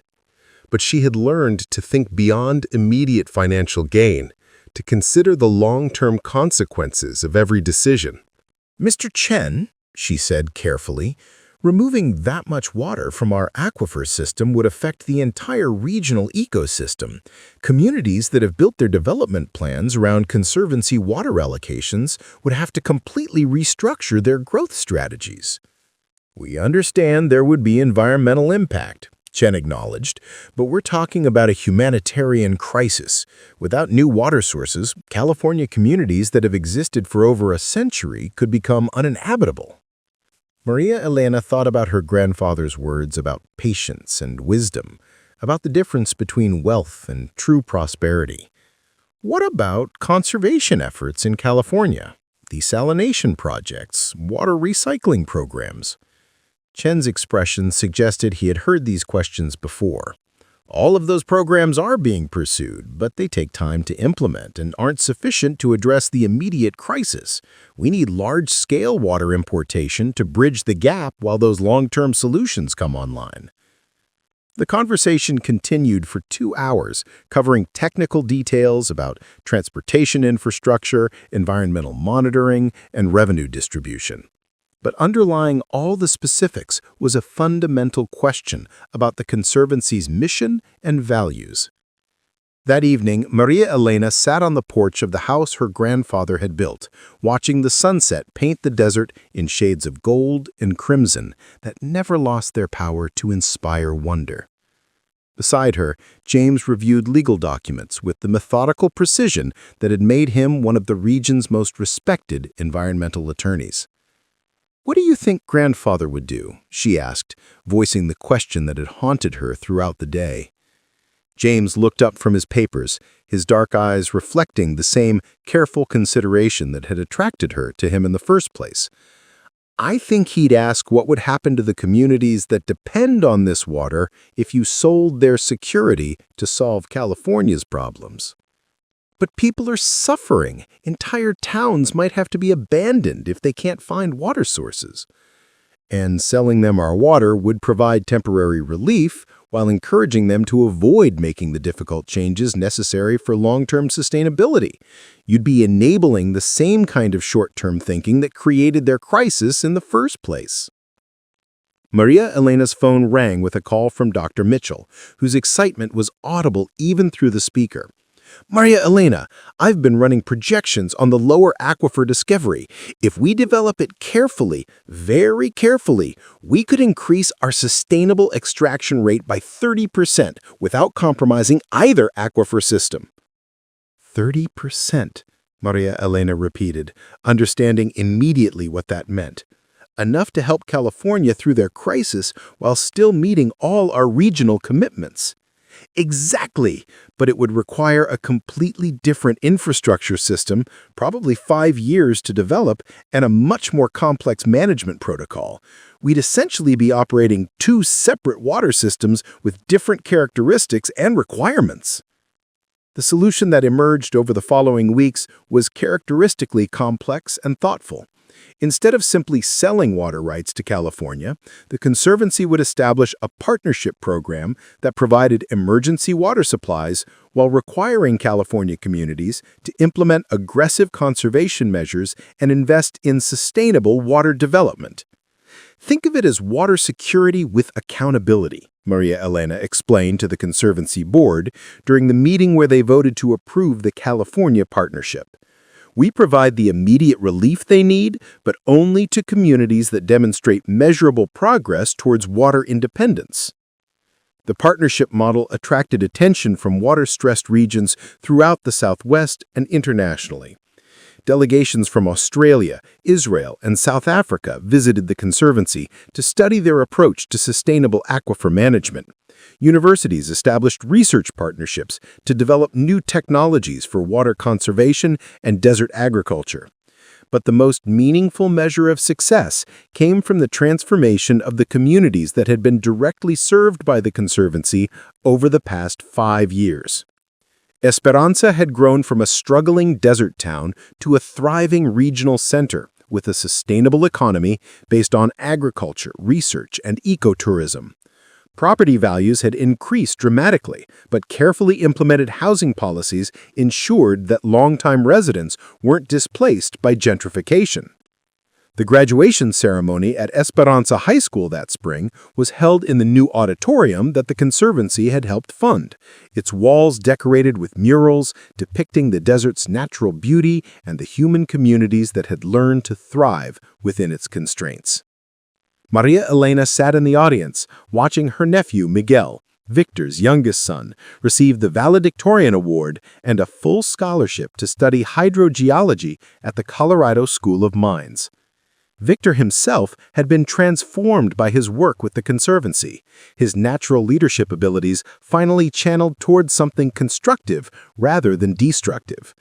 The construction crews he managed had built water treatment facilities, solar power installations, and sustainable housing developments throughout the region.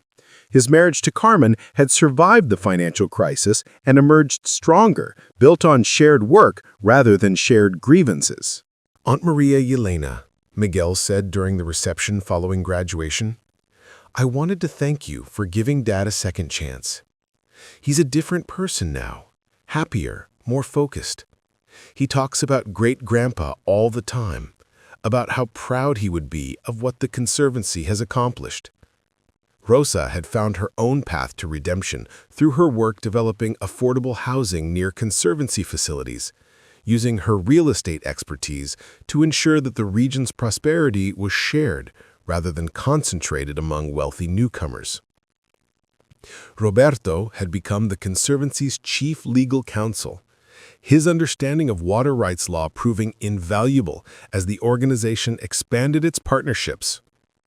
Even Carmen had discovered a new identity as the Conservancy's community relations director, her social skills and local connections helping to build support for sustainable development projects that might otherwise have faced resistance from longtime residents.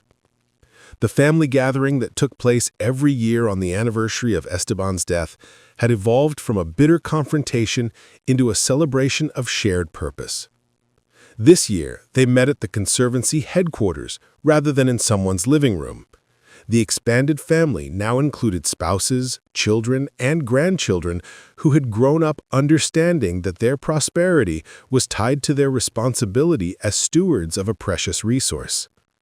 To grandfather, Victor said, raising a glass of water that had been drawn from the aquifer his father had protected, who saw what the rest of us missed and had the wisdom to choose love over law when deciding how to share it.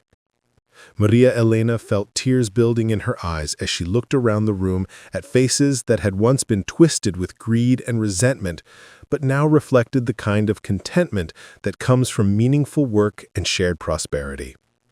Sophia was there with her new fiancé, a young engineer she had met while working on water projects in Morocco. Carlos had brought his girlfriend, a sustainable agriculture student who was helping develop the Conservancy's educational programs. Grandfather always said that the most valuable things look worthless to people who don't understand their true nature, Maria Elena said, standing to address the family that had been broken and rebuilt around the legacy of an old man's wisdom.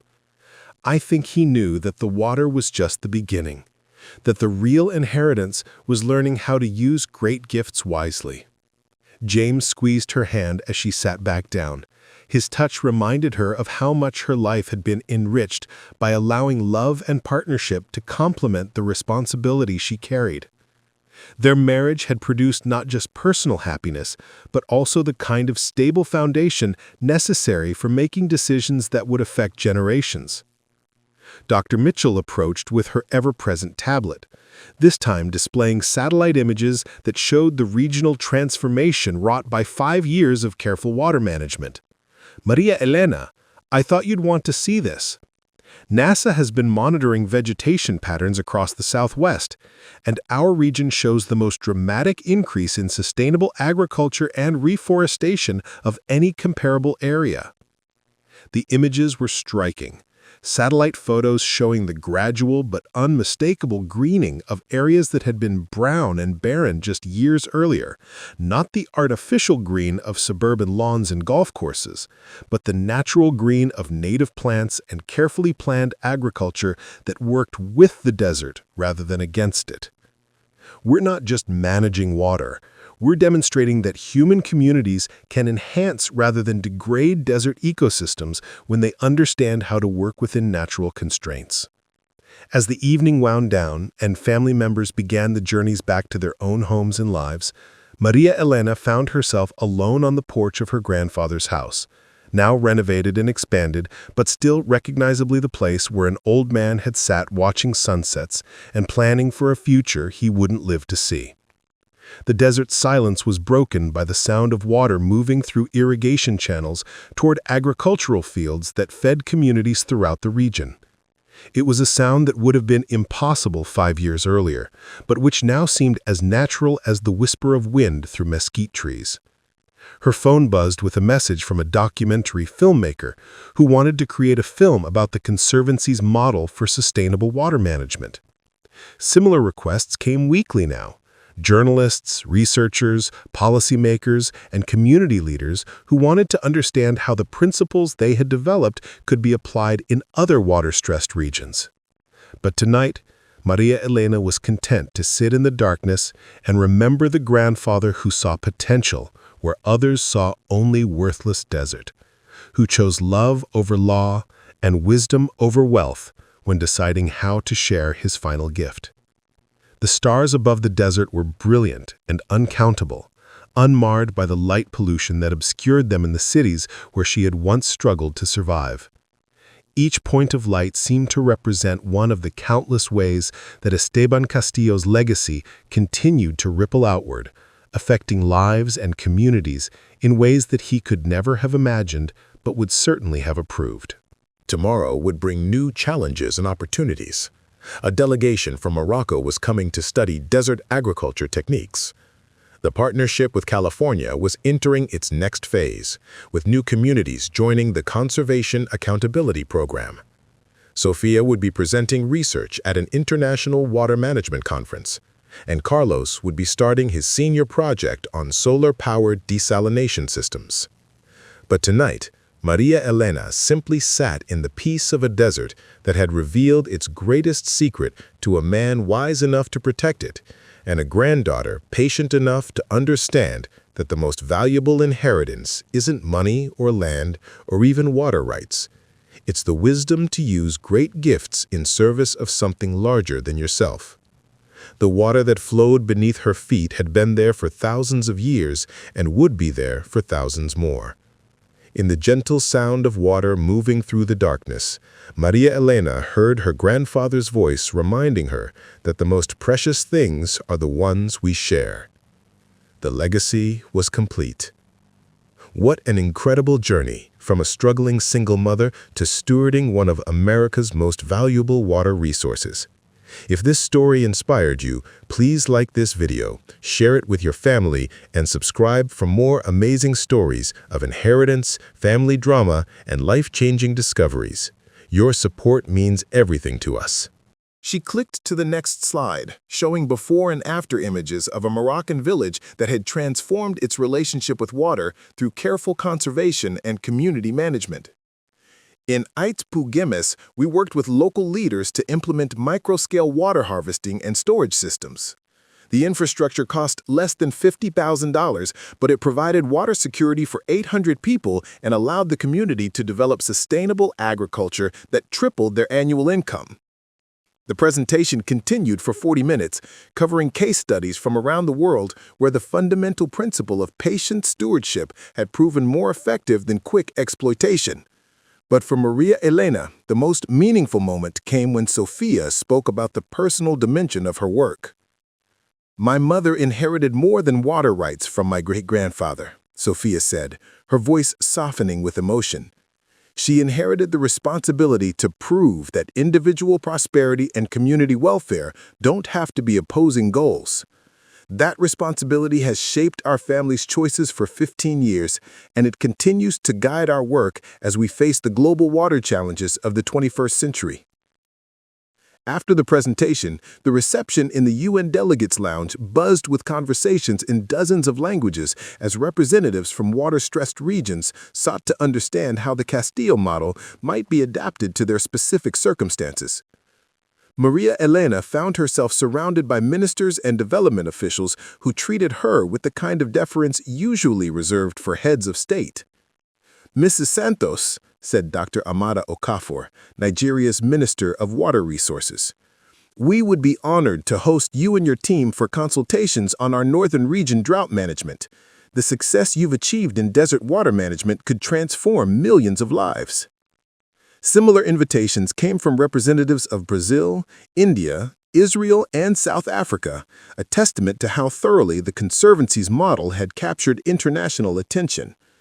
But for Maria Elena, she had learned to be selective about expansion, remembering her grandfather's teachings about the importance of understanding local conditions before attempting to replicate success. "Dr. Okafor," she replied carefully, "we've learned that sustainable water management must be rooted in community ownership and cultural understanding.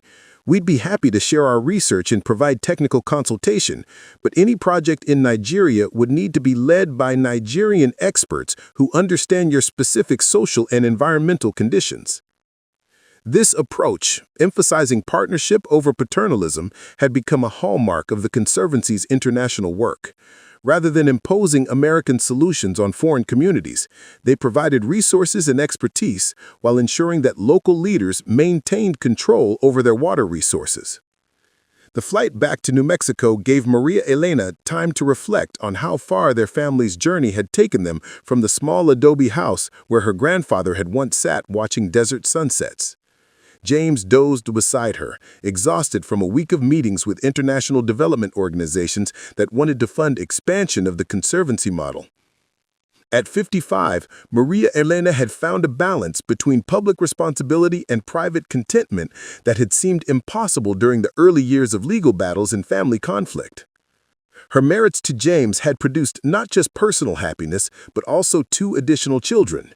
10-year-old twins named Miguel and Elena, who were growing up with a casual familiarity with international travel and water policy that would have been unimaginable to their older siblings. "Mom," came a text from Carlos, who was currently in Kenya overseeing the installation of solar-powered water pumping systems. "The Maasai Council wants to know if you'd consider establishing a sister conservancy here. They're offering traditional grazing rights management in exchange for technical assistance with groundwater development." The proposal represented exactly the kind of innovation that excited Maria Elena, combining traditional ecological knowledge with modern technology to create solutions that honored both cultural heritage and contemporary needs. But it also represented the kind of decision that required careful consideration of long-term consequences rather than immediate opportunities. That evening, back at the Conservancy headquarters in Esperanza, Maria Elena convened the weekly family meeting that had become their method for balancing personal relationships with professional responsibilities. The conference room overlooked the research facility where Dr. Mitchell's team continued to make discoveries about the aquifer systems that had started everything. "Sophia, how did the UN presentation feel?" she asked her daughter, who was participating via video link from New York. "Overwhelming and exciting, but also humbling. Every time I talk about our success, I remember that it all started with great-grandfather's patience and your willingness to choose wisdom over quick money." Carlos joined the conversation from Nairobi, his video connection occasionally pixelating as he spoke from a rural internet cafe. "The work here is incredible, but it's also shown me how unique our situation really is. Most communities don't have the luxury of abundant water resources or the political stability to implement long-term conservation strategies." James had been reviewing legal documents related to the Conservancy's latest expansion proposals. "We're being asked to consult on projects in 17 countries now," he said. "The demand for our expertise far exceeds our capacity to provide meaningful assistance." The twins, Miguel and Elena, listened with the serious attention of children who had grown up understanding that their family's dinner conversations often involved decisions that could affect thousands of lives. At 10 years old, they were already more knowledgeable about global water policy than most adults. Their elementary school presentations on desert conservation earning praise from teachers who struggled to find age-appropriate ways to discuss such complex topics. "What would great-great-grandfather want us to do?" asked Elena, the younger twin by 3 minutes, but often the more thoughtful of the two. It was the question that still guided every major decision, even though Esteban Castillo had been dead for 15 years. His presence seemed to hover over every family gathering, every board meeting, every moment when they faced choices between expansion and conservation, between profit and principle. "I think," Maria Elena said slowly, "that he would want us to remember that we're not trying to solve every water problem in the world.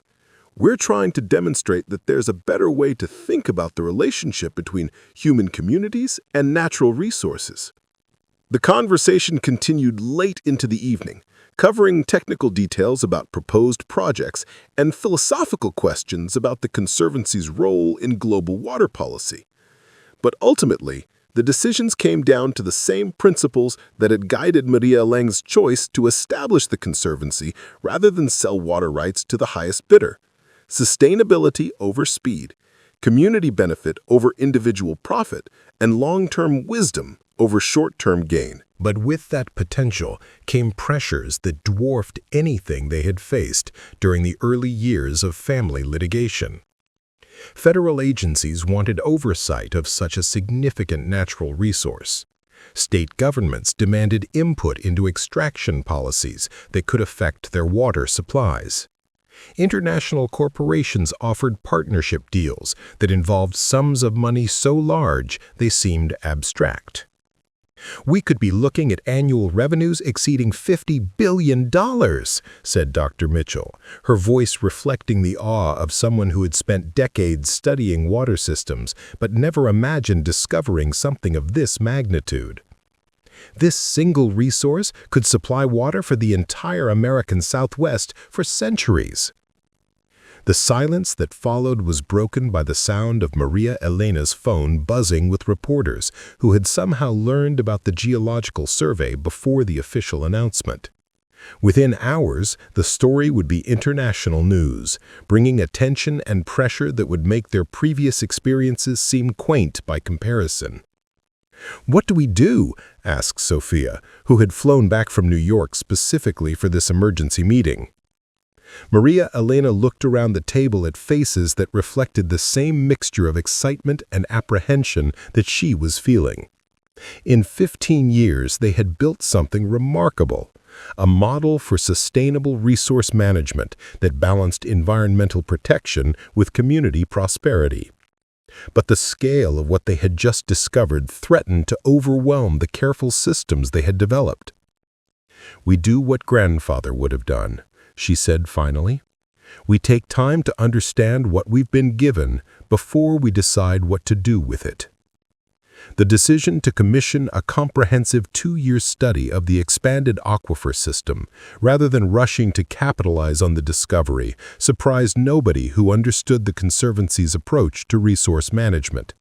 But it frustrated politicians, investors, and environmental groups who wanted immediate action to address what some were calling the most significant natural resource discovery of the 21st century. The pressure intensified when drought conditions across the western United States reached crisis levels in the following months. California implemented emergency water rationing that forced the closure of agricultural operations throughout the Central Valley. Arizona began discussions about relocating entire communities as groundwater sources failed. Nevada faced the possibility of Las Vegas becoming uninhabitable within a decade. "Mrs. Santos," said Representative Jennifer Martinez during a congressional hearing on Western water crisis management, "your organization controls access to enough water to solve the drought problems facing 40 million Americans. How do you justify limiting extraction when people are losing their homes and livelihoods?" Maria Elena had testified before Congress 3 times in the past year, each appearance generating more political pressure to increase water sales to crisis-stricken regions. Her responses had been consistent, grounded in the long-term thinking that had guided the Conservancy since its establishment. Representative Martinez, "Sustainable extraction means taking only what can be replenished naturally. If we increase extraction beyond sustainable levels to address the current crisis, we ensure that future crises will be much worse. Our responsibility is to provide water security for generations, not just for the next electoral cycle." The exchanges were heated, often frustrating, but they established the Conservancy as a voice for long-term environmental thinking in a political climate dominated by short-term solutions. Editorial writers praised their commitment to sustainability, while critics accused them of environmental elitism that ignored human suffering. But the real validation of their approach came from the communities that had been directly served by Conservancy water for over a decade. Esperanza had grown from a struggling desert town to a thriving city of 50,000 people, its economy based on sustainable agriculture, renewable energy, and environmental research. Property values had increased dramatically, but carefully implemented policies ensured that long-time residents benefited from, rather than being displaced by, prosperity. The Castillo family reunion that year was held at the Conservancy's new community center, a solar-powered complex that served as both celebration venue and educational facility, where visitors could learn about desert ecology and sustainable water management. 4 generations gathered to celebrate not just family success, but the transformation of an entire region through careful stewardship of precious resources. "To Esteban," said Victor, raising a glass of water drawn from the aquifer his father had protected, "who saw abundance where others saw scarcity, and who taught us that the greatest wealth is the kind that increases when it's shared." Maria Elena watched her grandchildren play in the courtyard outside the walls, their laughter echoing off walls built with materials that demonstrated how human construction could enhance rather than damage desert environments. Sophia's children were there, 5-year-old twins who spoke 3 languages and considered international travel as normal as other children considered trips to the grocery store. Carlos had brought his new daughter, a baby who would grow up in a world where water scarcity was managed through cooperation rather than conflict. But perhaps the most meaningful presence was that of the next generation of Castillo family leaders, young people who were choosing careers in environmental science, sustainable engineering, and community development. They were growing up with the understanding that privilege came with responsibility, that wealth was meaningful only when it served purposes larger than personal comfort. "Mom," said Miguel, now 20 and studying international water law at Georgetown, "I've been thinking about my senior thesis. I want to write about how the conservancy model could be adapted for managing other shared natural resources, forests, fisheries, mineral deposits. Do you think great-great-grandfather's principles apply beyond water management?" The question showed the kind of thinking that gave Maria Elena hope for the future. Her grandfather's legacy wasn't just about water rights or even environmental protection. It was about a fundamentally different way of understanding the relationship between individual prosperity and community welfare. "I think," she said, watching the sunset paint the desert in the same shades of gold and crimson that had inspired her grandfather's evening meditations, that anytime people choose long-term wisdom over short-term gain, they're honoring his memory. As the celebration continued around them, Maria Elena found herself thinking about the journeys that had brought them to this moment.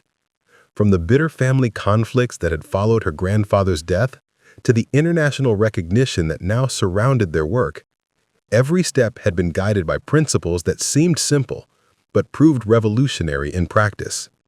Treat precious resources as shared heritage rather than private property. Make decisions based on future generations rather than immediate profit.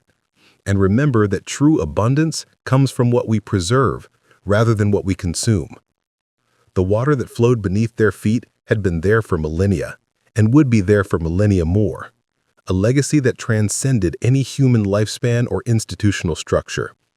But the wisdom required to protect and share that legacy, that had to be earned anew by each generation, passed down through stories and examples and the kind of patient teaching that transformed understanding into character. Esteban Castillo had seen something in his granddaughter that she hadn't seen in herself, the capacity to choose wisdom over wealth when the choice truly mattered. 15 years later, surrounded by evidence of what such choices could accomplish, Maria Elena finally understood that her grandfather's greatest gift hadn't been water rights or land ownership or even financial security. His greatest gift had been the confidence that she could be trusted with something precious, and the wisdom to understand that the most valuable inheritances are the ones that keep giving long after the original giver is gone. 25 years after Esteban Castillo's death, Maria Elena stood before the newly unveiled monument at the entrance to Esperanza, a simple granite stone etched with her grandfather's words. The most valuable things look worthless to people who don't understand their true nature. The ceremony marked the completion of the Great Desert Water Project, a network spanning 7 states that provided water security to over 100 million people while maintaining extraction rates below natural replenishment levels. Sofia, now Director General of the Global Water Stewardship Council, delivered the dedication speech to representatives from 43 nations.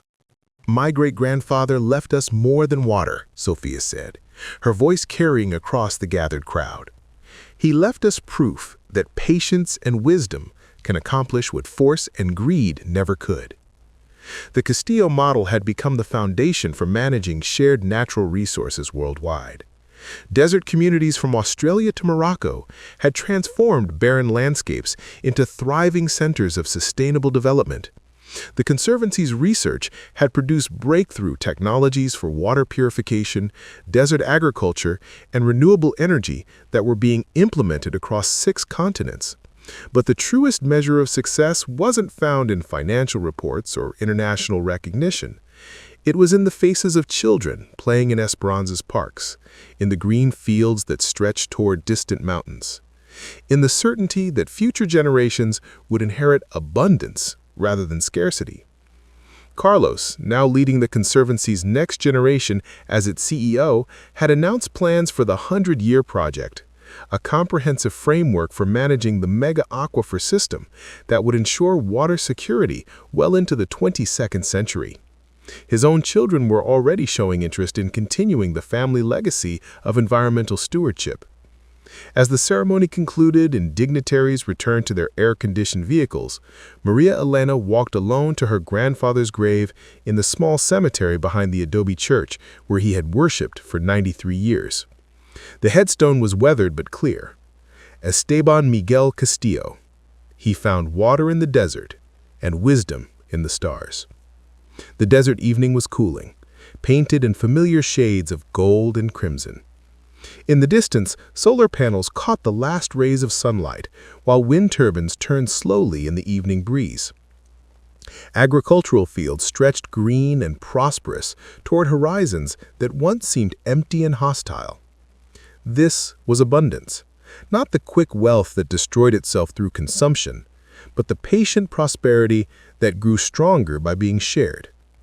Her grandfather had known that the desert's greatest gift wasn't hidden water, but the wisdom to understand that the most precious inheritances are the ones that keep giving forever. As stars emerged in the vast sky above, Maria Elena heard his voice in the evening wind, reminding her one last time that love, like water, multiplies when it flows freely toward those who need it most. The legacy was eternal. What an incredible journey from a struggling single mother to stewarding one of America's most valuable water resources. If this story inspired you, please like this video, share it with your family, and subscribe for more amazing stories of inheritance, family drama, and life-changing discoveries. Your support means everything to us.